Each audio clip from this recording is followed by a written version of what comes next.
हिंदू संस्कृति सनातन धर्म फॉलो करती है और सनातन धर्म का बाकी धर्मों की तरह सिर्फ एक धार्मिक ग्रंथ नहीं है।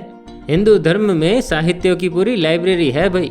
कहा जाता है कि सभी हिंदू साहित्यों को पढ़ने के लिए शायद पूरा जीवन भी कम पड़ जाए। तो इतने सारे साहित्य आखिर किसने और क्यों लिखे? ब्रह्म विद्या, अपरा विद्या, प्राण विद्या, यज्ञ विद्या, परा विद्या, ब्राह्मणों के मंत्र संग्रह, आरण्यक फिलोसॉफी और उपनिषद में दिए गए वैदिक ज्ञान का आखिर क्या महत्व है?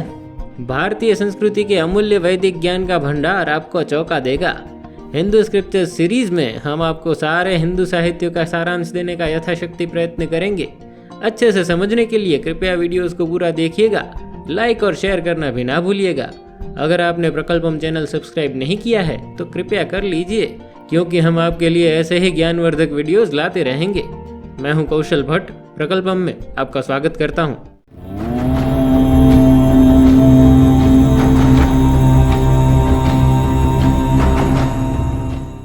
दोस्तों, हिंदू स्क्रिप्चर्स के आगे के भागों में हमने वेदों की उत्पत्ति और वेदों के अंदर के रहस्यमय ज्ञान को समझा, जैसे कि मनुष्य एवं ब्रह्मांड की उत्पत्ति, बिग बैंग थियरी, मंत्र शक्ति, संगीत शास्त्र, आयुर्वेद, एवरीथिंग इज एनर्जी का कंसेप्ट इत्यादि। किंतु यह गूढ़ ज्ञान यहीं तक सीमित नहीं है। प्रत्येक वेद में उनके साथ 4 प्रकार के ग्रंथ जुड़े हैं: संहिता, ब्राह्मण, आरण्यक और उपनिषद। ये सभी ग्रंथों को भी उतना ही महत्व दिया जाता है जितना कि वेदों को दिया जाता है। ये 4 ग्रंथ के बिना वेदों की महत्ता को समझा ही नहीं जा सकता, क्योंकि यदि वेद अमूल्य ज्ञान का राजकोष हैं तो ये ग्रंथ वेदों में लिखे ज्ञान को समझने की चाबी है।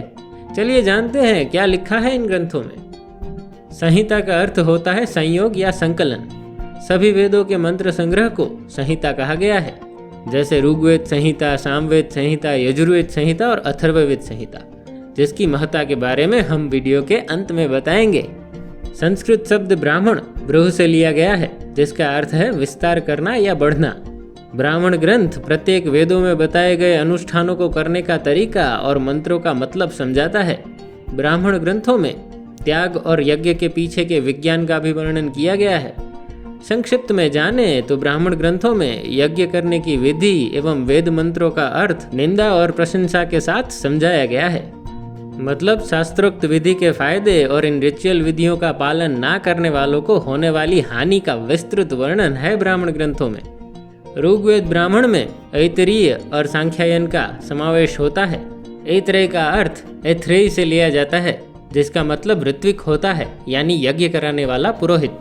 ऐतरेय ब्राह्मण के 40 अध्यायों में विविध यज्ञों का विवरण मिलता है। इसमें सोम यज्ञ एवं राज्याभिषेक की झांकी मिलती है। ऐतरेय ब्राह्मण की रचना महिदास ऐतरेय द्वारा की गई थी। सांख्यायन ब्राह्मण ग्रंथ के 30 अध्यायों में सोम यज्ञ एवं भोज यज्ञ जैसे महत्वपूर्ण यज्ञों की जानकारी मिलती है। यजुर्वेद ब्राह्मण ग्रंथ में शुक्ल यजुर्वेद का शतपथ ब्राह्मण ग्रंथ बड़ा प्रचलित है।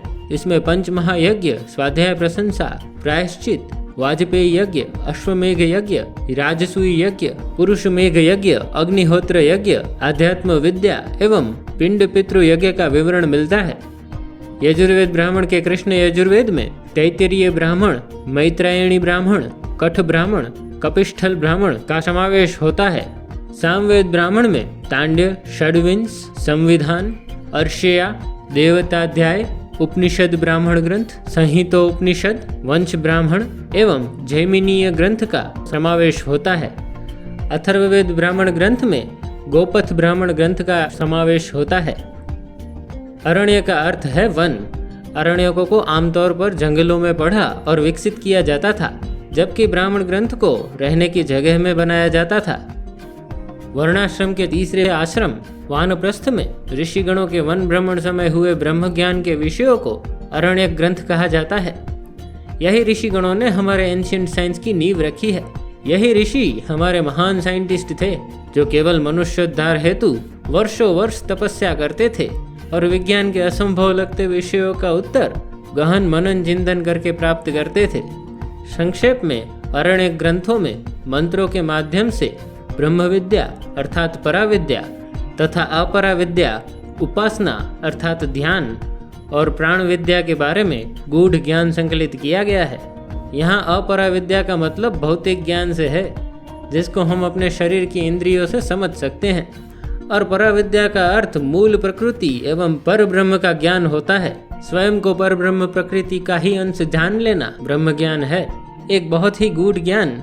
संक्षिप्त में कहा गया है कि भौतिकवाद का संपूर्ण ज्ञान प्राप्त किए बिना आध्यात्म को जानना असंभव है। मतलब पराविद्या का ज्ञान प्राप्त करने के लिए अपराविद्या का ज्ञान होना अति आवश्यक है। समझे कुछ? इसीलिए ईश्वर हम जीवात्माओं को मनुष्य शरीर में जन्म देते हैं, जिससे कि हमारी जीवात्मा अपराविद्या को समझकर पराविद्या अर्थात ब्रह्म ज्ञानी बन सके और मोक्ष प्राप्त कर सके। यही है आरण्यक ग्रंथों की महत्ता। भौतिक शरीर, जीवात्मा और मोक्ष के बीच के संबंध जैसे जटिल ज्ञान को कितनी सरल भाषा में समझा दिया आरण्यक में।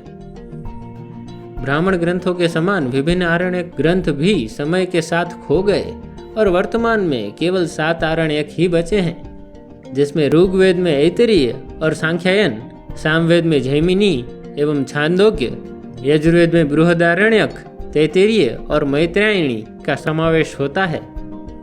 उपनिषद को वेदांत अर्थात वेदों का अंत भी कहा जाता है। उपनिषदों में आत्मा तथा अनात्मा के तत्वों का निरूपण किया गया है, जो वेद के मौलिक रहस्यों का प्रतिपादन करता है। इनमें मुख्यतः ज्ञान से संबंधित समस्याओं पर विचार किया गया है। अब क्योंकि उपनिषद सनातन धर्म के महान ऋषिगणों के वर्षों किए गए वेदाभ्यास एवं अपने जीवन पर्यंत अनुभवों का निचोड़ है, इसी कारण विश्व साहित्य में उपनिषदों का महत्व सर्वोपरि स्वीकार किया गया है। उपनिषदों की रचना वेदों में दिए गए ज्ञान को सरल भाषा में अपने शिष्यों एवं सामान्य मनुष्यों को समझाने हेतु की गई थी। अर्वाचीन काल में सभी वेदों के कुल मिलाकर 220 उपनिषदों को लिखे जाने की पुष्टि की गई है, जिनमें से 108 उपनिषदों को ज्यादा प्राधान्य दिया गया है। इन 108 उपनिषदों में 13 उपनिषदों को प्रमुख उपनिषद माना जाता है। उसमें से 10 उपनिषद जिनका अध्ययन कर आदि गुरु शंकराचार्य जी ने भाष्य लिखे हैं, उन्हें मुख्य दशोपनिषदों में स्थान दिया गया है। संहिता और ब्राह्मण ग्रंथों को कर्मकांड के रूप में जाना जाता है, क्योंकि ये अनुष्ठानों का पालन करने के तरीकों को सिखाते हैं। आरण्यक ग्रंथों को उपासना खंड के रूप में जाना जाता है और उपनिषदों को ज्ञान खंड कहा जाता है। वास्तव में केवल मंत्र संहिताएं ही वेद है।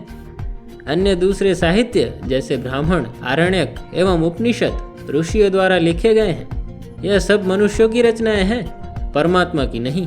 अतः जहाँ तक ये सब वेद के अनुकूल हो वहीं तक समझना और अपनाना चाहिए। वैदिक साहित्यों के सभी प्रमुख ग्रंथों में स्पष्ट रूप से बताया गया है कि ऋग्वेद, यजुर्वेद, सामवेद और अथर्ववेद के मंत्र संहिता ही दिव्य वेद है।